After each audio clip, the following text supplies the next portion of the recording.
Every day I see you is a fine day. Hello, men are back for another week of college football. As you can see from my dad's hat, that school up north did not have enough in the tank to upset the Wildcats on the road. It was quite the environment in Tempe. Arizona pulled it out in the end. We are able to escape with a victory, and the Territorial Cup is in Tucson for the third time in the last 4 seasons. Arizona now 9-3 in Brent Brennan's second season as head coach. What a turnaround it's been for the Wildcats. And I want to say this before you have the floor, Dad. I want to say this to all the Arizona fans. 2 seasons ago, we thought this was the end of the world. We thought we were losing Fafita. We thought we were losing T-Mac. We were, of course, losing Jed Fish, one of the better coaches in recent memory for the University of Arizona. But Brent Brennan has been a true hero in the city of Tucson. I think if he keeps up with this career trajectory, we're going to see a statue next to Lute Olson at the McHale Center. We're gonna make it. I don't want to get too ahead of myself, but the trajectory that Brent Brennan is on right now is historic. Dick Tomey-esque, if you will, but Dad, take the floor away. What do Arizona fans need to be feeling, and what's the future looking like there in Tucson?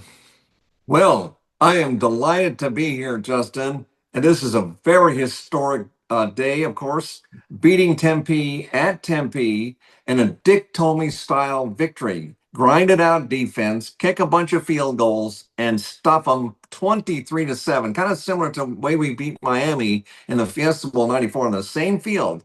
Good, tough defense. We only gave up that one score to Sims score, but after that, we put the clamps on them. Tempe only had 212 yards total offense, which is Dick Tomey style. So, and the announcers were saying deserts swarm many times, and it looked like the old days with Tomey's defense and then with Teddy Bruschi and Wald Rodrup and all those guys. So it was a great game. Good D. The O got moving when they could. And of course, Tempe has a good hard-hitting defense, so we just simply wore them out because we got good conditioning on that. When Rosano scored there, you can see Tempe they were hurting. So we just kind of wore them out, and but they're a good team, and we beat another team that we weren't supposed to beat because everybody thought that we're going to go to the um, Sun Bowl, but winning, we're probably going to be in the holiday. Of course, we'll talk about the bowls later, but you get the idea. We keep moving up the ladder. We're ranked now 22nd, and in the CFP, we'll probably be 19 or 18 or so because those group of five teams that are ahead of us in the polls won't be there and that. So we'll be higher and lots of kudos and stuff. And so we're right up there with the big boys in the Big 12 now. So it was fun and really enjoyed it. And Brennan and his guys, and of course Danny G, my guy, he has been nominated to be the Assistant Coach of the Year, Frank Broyles Award. He's a finalist. So if he wins it, it would be great. Icing on the cake. So he's an excellent coordinator. And then of course Daggy, the O coordinator, is good, and they get along and have good chemistry, which makes it even more formidable. So it's an excellent team. Dalton Johnson and Genesis Smith and Traden Stoops and them, the big three back there, really set the tone with those picks. And Stoops' pick was probably the third best interception in school history. Just pulled it right over the Tempe's receiver and grabbed it. So anyway, really good. And I can go on all day, but let's go for it, Justin. Yeah, I mean, the Big 12 as a whole, I think, is a very formidable conference in terms of.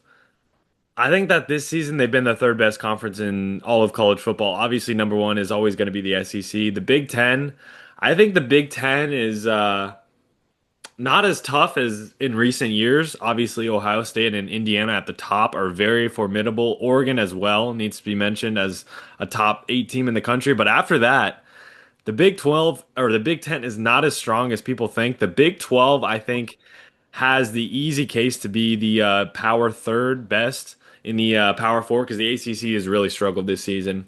I did want to mention before we did some Big 12 power rankings and bowl projections that the ACC championship game this weekend has Duke and Virginia in that matchup. And It's funny because Virginia is ranked and Duke is not ranked. And for those that don't know, Duke has a season record of 7-5.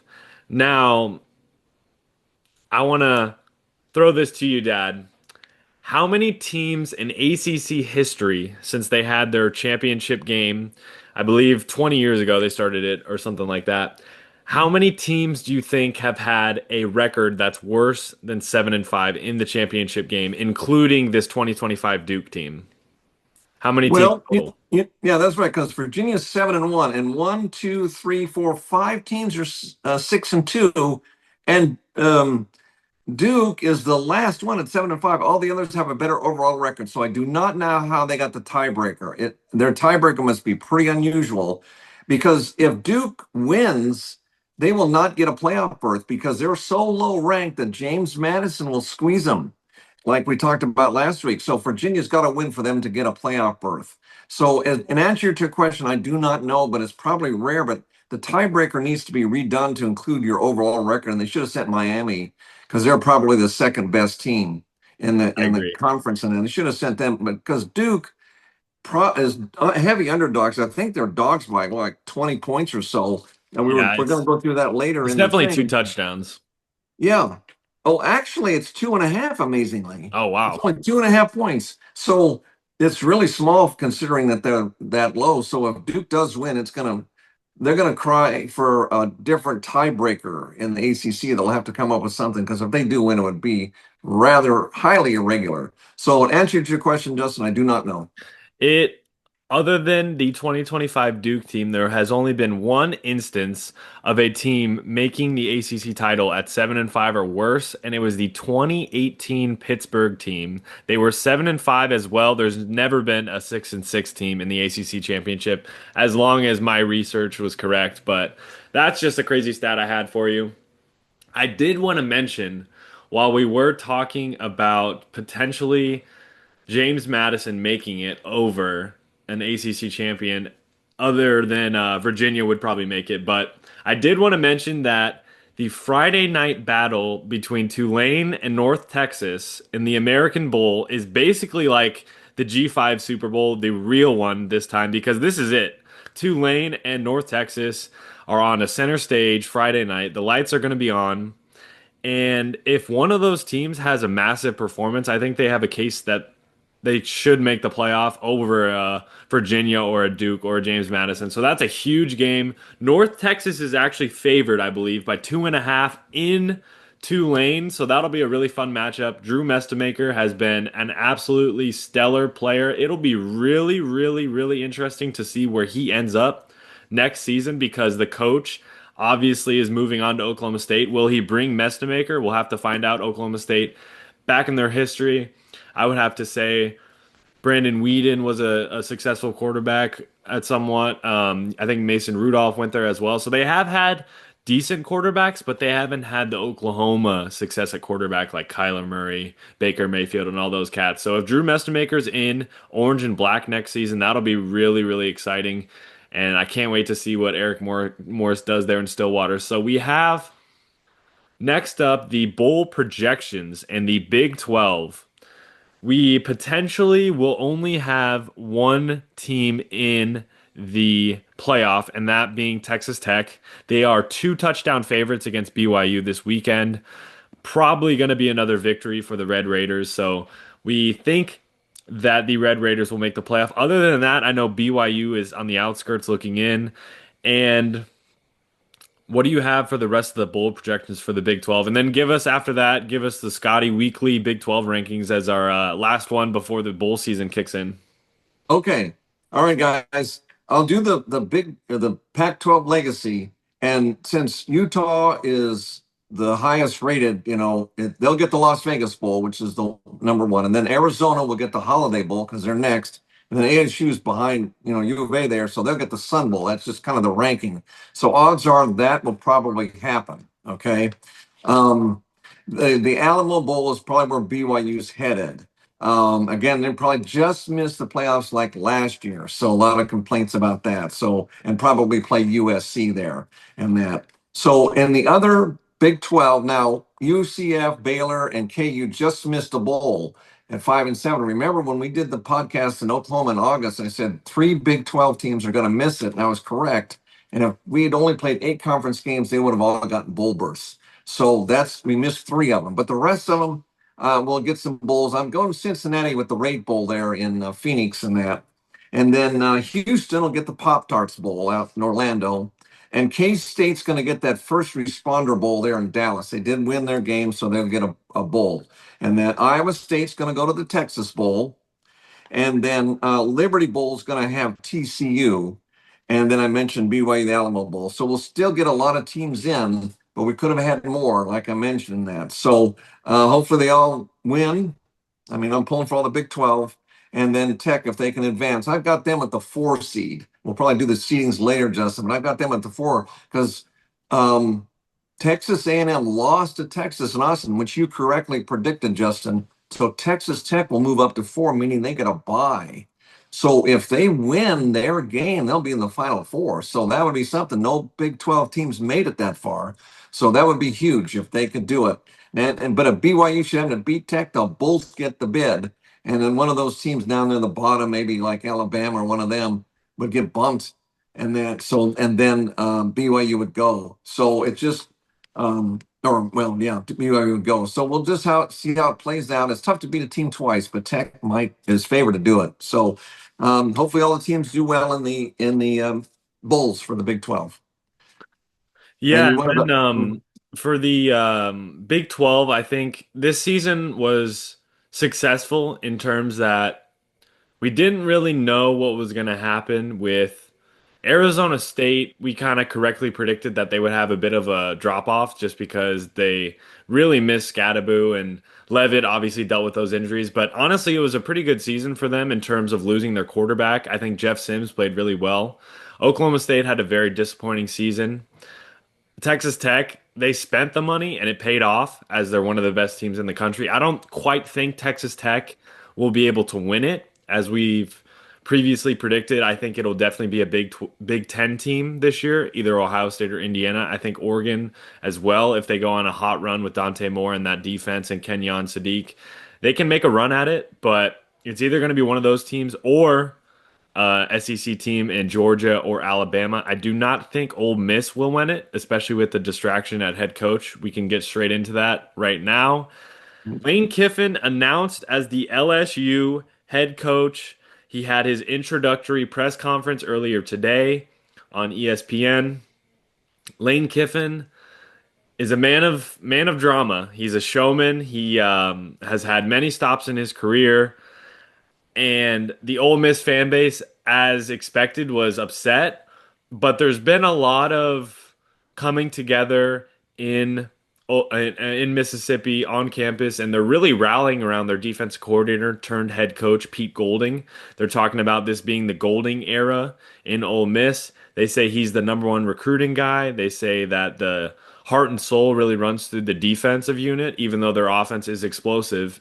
They're losing a huge element because Kiffin was the play caller for the Rebels, and it'll be really interesting to see what happens with that team in the playoff. Something that I did want to run by you is that Lane Kiffin will get compensated by the University of Louisiana State University, by LSU, depending on how far the Rebels go. Interestingly enough. So, for instance, Lane Kiffin will make money each round that Ole Miss goes. And if they make the college football championship game, he'll get $1 million.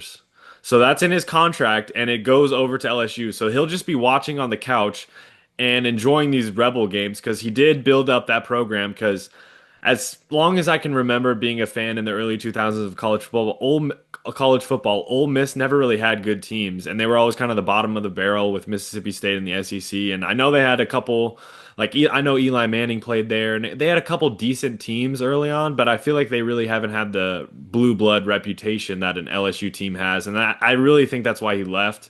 I think that he wanted to be in the most pressure packed situation, which I think he is in Baton Rouge. He was posting today on Twitter the Heisman Trophy that Joe Burrow won in 2019 and all the championships that they have. So he has the pressure. It's just how is he going to respond? So if you had to give a prediction next season for the Tigers, what would you set their win loss record at? I could go first if you would like me to. I think LSU, depending on the recruits that they get in the offseason, it might be a little too soon to say, but I would say 10-2 would be my prediction for the Tigers next season. Well, I wrote down 9-3, so we're really close on that. I figure there's a lot of pressure, and they lost four, and of course Brian Kelly got canned after the third one, I think. So there's a lot of pressure. 9-3 minimum at LSU, Justin, and even in the first season, they don't waste time there.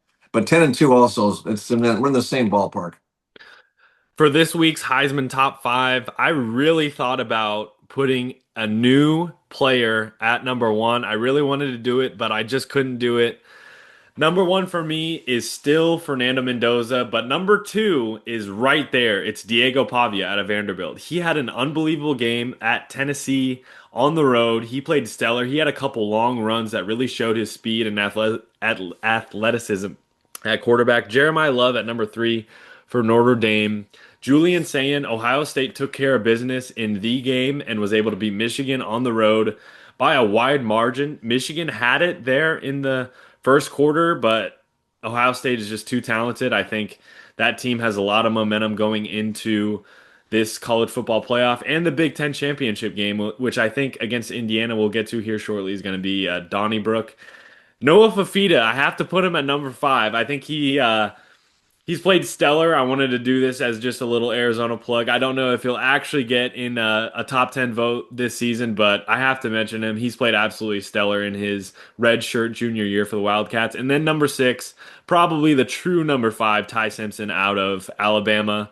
Alabama was really on the ropes in Jordan Hare, and he was able to close that one out. It was an ugly win, but in those rivalry games, you got to give a little leeway for a quarterback on the road in Jordan Hare in a rivalry game. So he was able to get it done in the Iron Bowl, and the Roll Tide are going into the playoffs with a little bit better of a feeling than potentially missing it. And DeBoer would have never heard the end of it if they lost to Auburn last Saturday. So your top five, and then we'll get into some Week 15 championship game previews. I'm gonna do the power rankings Big 12 later, right? Oh yeah. Okay. Yeah, Fernando Mendoza there at Indiana's Q there. I got him number one, too. I did put Julian Sand there as a Q at Ohio State at number two in that. And of course, Jeremiah Love at the Notre Dame running back at three. But yeah, Diego Pavia, he's really good. I had him at four, but he's really good at Vanderbilt. It'd be something if he did win it and that. And I did put down Marcel Reed, even though they lost. I still put him at five in that. But Ty Simpson's right there. And of course, to win there at Jordan Hare is pretty good. They just had too much talent for Auburn. So, and then of course, Noah Fafita. I bet you when the prediction magazines and we do the show in August, the warm up show next season, he'll be one of the favorites. I bet you he'll be one of the favorites because he's coming back senior year, got a lot of pub this year. He'll probably be listed as one of the favorites in that because most of these guys are going to be gone anyway. So that's my take on the Heisman Trophy. We're pretty much on the same page. And fingers crossed that we'll have Deggy again because their chemistry and the way that Deggy is able to call plays that directly impact Fafita in the best way is huge and definitely an underrated part of the Wildcats' success. Obviously, Danny G has been a huge bright spot on the defensive side, but I think Deggy's play calling and the ability to mix in our extremely underrated running back room. Get them carries, get Riscano going, get Mahdi with a long run here and there. And Craig obviously had those huge touchdowns against Cincinnati, I believe it was. So those coordinators are absolutely stellar, and Brent Brennan needs him, and he needs them to be on the staff for us to have success the next couple of seasons. Your Big 12 rankings, and then we'll get straight into the Friday night battles that are ahead this weekend. Yeah. Yeah, the Big 12 power rankings, Texas Tech number one. Okay. And I got BYU number two. And I got Arizona again number three. Their stellar defense and they're coming pretty good. Thing is, I know a lot of Utah fans are pretty upset about it, but I got them at 4. They got gashed again, 762 yards rushing offense against their D. So they gave up a lot of yards to KU. So I think we can take Utah if we were to play them. We didn't play each other this year, but we get a chance to play Utah in Tucson next year. Everybody will be pointing to that game and that. No So, Kyle but Whittingham too. yeah, and see, Kyle's going to be gone, so I put Arizona 3 because of that. Because Utah, you got to have a better D, and we'll see in the bowls because they'll probably go to Vegas. They're going to have to play a Big Ten team, probably Nebraska, and that. So we'll see how they do in the bowl, but they're going to have to shore up their D. So I got Houston 5, I got ASU 6. Okay, they're all bunched up. ASU, U of A, and Houston all had the same conference record, 6-3, so they're close. Iowa State 7. TCU 8, Cincinnati 9, K-State 10, and everybody on up goes to the Bulls, like I mentioned. Baylor 11, KU 12, and UCF 13. They're the ones that just missed it. And then West Virginia 14, Colorado 15, and Oklahoma State 16. But watch out for them because they got this new coach from North Texas. They hit team scoring 44 points a clip. So watch out. Oklahoma State can be on the rise next year. And you guys from Stilly, you're probably pretty excited. So watch out. Anybody can do it next year. It'll be fun next year, that's for sure. And good luck to everybody in the Bulls. Looking ahead to this, absolutely looks like it's going to be one of the best championship game weekends in history. North Texas and Tulane battling it out in the American Championship game. I did want to give a shout out to freshman running back for the Mean Green, Caleb Hawkins.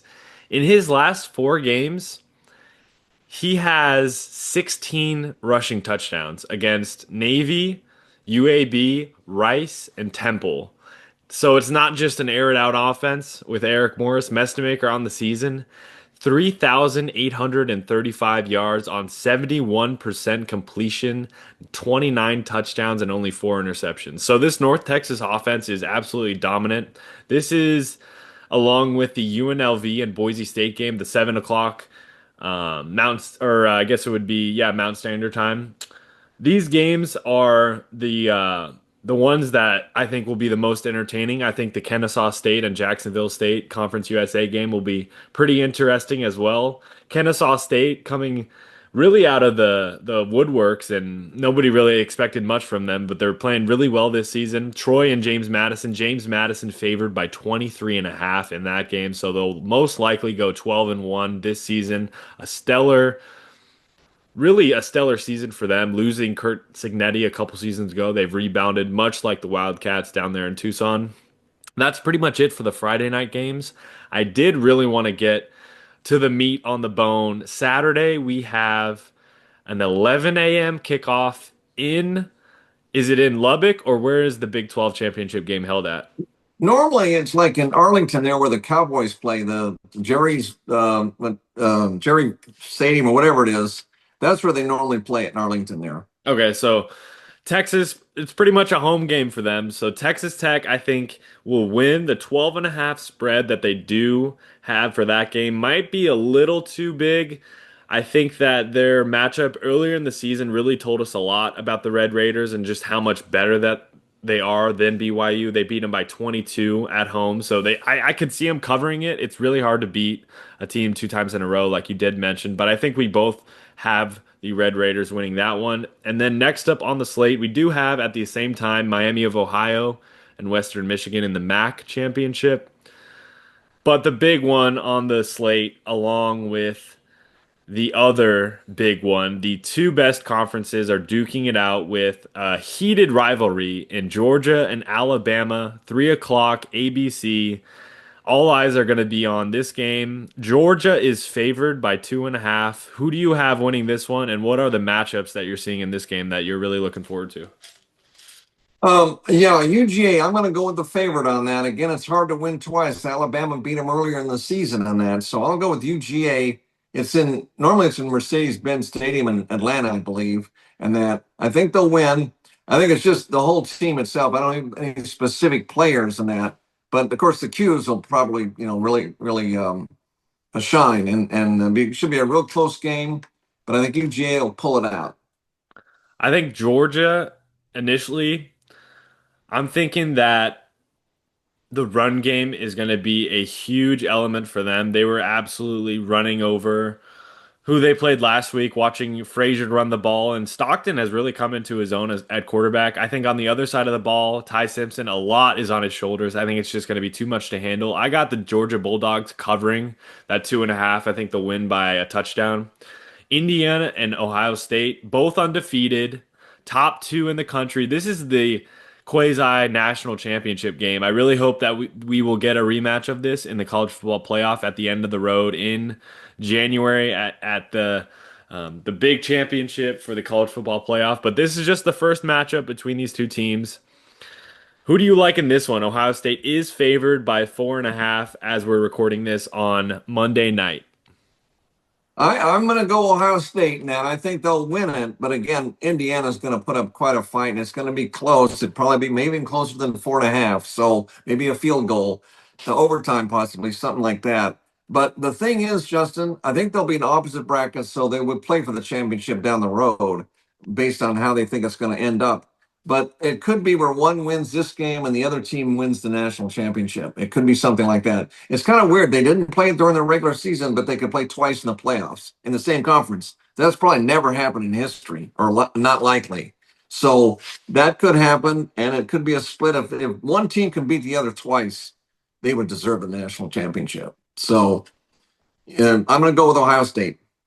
Yeah, I think with the matchup and the storyline that I think is really important to bring up is the fact that Ohio State, the argument can be made that they really haven't had a test all season other than their last game against Michigan was a test. It was on the road. It was a rivalry game. Those are always kind of really tricky and if you don't really lock in, you could lose those games easily, but the problem that I have with Ohio State and picking them is I think Indiana's been tested, and each test that they have passed with a 4.0 because Indiana beat Penn State on the road, and I know that game people aren't going to mention it, but Penn State at the time was coming off losing a coach, and they really had a lot to play for because they had to have pride on their side, and they really gave them a tough battle, but Indiana pulled it out in the end. They could have lost that one easily on the road at Penn State.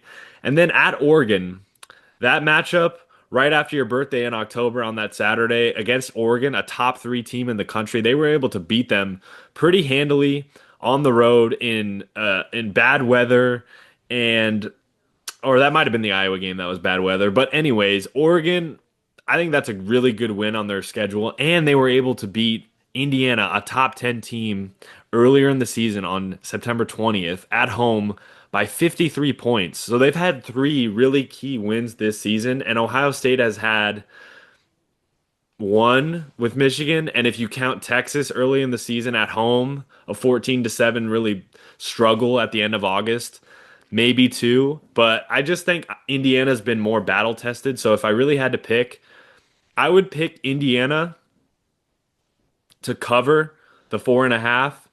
And I think the talent will just be too much, though. I think Ohio State will win, but I think it'll be a close game. If I had to give a score prediction right now, I would say 27-24. Ohio State wins, and they head into the playoff undefeated. The last but not least game we'll be looking at for the championship game preview, Duke and West Virginia. As you mentioned earlier, West Virginia is only a field goal favorite. 10-2 on the season. This is one of the strangest conferences in all of college football. Probably the strangest. As you mentioned, there's a bunch of teams bundled up. I think this should be a Virginia and Miami game, or even a Virginia and an SMU game. Pittsburgh, I think, has played really well down the stretch, and Georgia Tech has really struggled down the stretch. So it's really weird to me that Duke was able to get that tiebreaker. But who do you have coming out of the ACC championship game and potentially making a run in the postseason? I think Virginia's going to win, and I think it should be wider than 2.5 because I think Duke is extremely lucky to be in there, especially they tied SMU SMU, Miami, Pitt, and Georgia Tech. They five of them tie, and they give it to them. So it would be weird if Duke does win. It'll throw a real curveball in the playoffs and that. So, but I think Virginia's going to win and they'll cover that. I think they win by at least 10 points. But and we'll probably have to play when we do the bowls and stuff. I think we're going to end up playing like Pitt or Georgia Tech or one or SMU in the bowl and that. But we'll talk about that later. So I was just looking at the Atlantic Coast Conference standings. It's wild. Talk about a mess there. So if Duke can win it, it would really shock the world. But after what we've seen this year, anything goes. It could. I can just see the announcers if they shock the world. Would you rather see in a potential bowl matchup, would you rather see for Arizona a matchup between San Diego State, or would you rather see an ACC opponent like an SMU or a Clemson or a team in the ACC? No disrespect to the Mountain West because I love the Mountain West. You know, we have ties to them. A lot of the WAC teams when we were in the WAC were in the Mountain West. So most likely the because the LA Bowl would be that, and I don't think the LA Bowl will have a chance to get us. We should get an earlier pick. So I want to go with either Pitt, Georgia Tech, or SMU in the Holiday Bowl, and we'll probably get one of those three. Again, San Diego State is an excellent team. I mean, it would be cool to go to the LA Bowl. I'd love to go to that stadium. That's the bowl I predicted we'd play in. So if we did get it, great. Of course, Gronk's hosting it. Maybe he'll lobby to get us in. Who knows? So it's a bowl is a bowl. We get to go to a bowl. That'd be great. But San Diego State would be tough. And any of those ACC teams outside, and Miami, they're 12th in the nation. That would be really tough to play them. So, and one of them will probably get, but there's like 4 or 5. So just whoever we get, do the best we can. And if we go to the LA Bowl, we better be ready to play because San Diego State is pretty tough. They battle UNLV for the Mountain West and all. They're really good. So, but although Boise State is playing UNLV, so San Diego State must be what, third or so. But it would be good. It would be tough, but it would be good. But I suspect we will get in the Holiday Bowl. One of the bowl projections went LA. I was surprised, but just go with the flow. Now, since we only have a couple minutes left, I thought I'd ask, since it is December 1st, we're recording this on a Monday evening, I had to ask, give me your favorite Christmas movie and why. Oh, um, it's Die Hard, and the reason is it's a travel movie because they're flying to LA and LAX and all and driving around, and I like um transportation movies and that. And so it was I mean, to do what he did in that building was something else, but it was fun, even though it's not your classic Christmas movie. More, it's not quite the action adventure. Most Christmas movies are a little more low key, but that was my favorite. It just hit a nerve back in '88, and that was fun. What's your favorite scene? Um, oh man, oh, there was a lot of them. I think oh, probably in that shootout underneath the pool table or whatever. That was pretty good, or that big table, whatever. But then there's quite a few, but it was pretty good, and the chauffeur went rammed into the getaway car and stopped him. So that was pretty Argyle. good. Yeah, Argyle. So yeah, but it was a fun movie, and you just got to hang in there. Whatever adversity you have in life, you hang in there, and that's that movie. All taught us that to just whatever it is to deal with. I mean, obviously, you wouldn't have to deal with something that bad, but hang in there and do what you can and help out, contribute to society, whatever you can do. Not, quite as dramatic, but just hang in there basically. I'm hoping we can get a bowl victory for Christmas. I'm hoping that'll be our Christmas present as Wildcat fans. Let's hope Fafita comes back for another year. I don't really think he'll leave, transfer potentially, or go to the NFL. I'm hoping we'll have him for another season. But this has been the Rombo Show. Thanks for joining, Dad. Thanks a lot, Justin. Really appreciate it.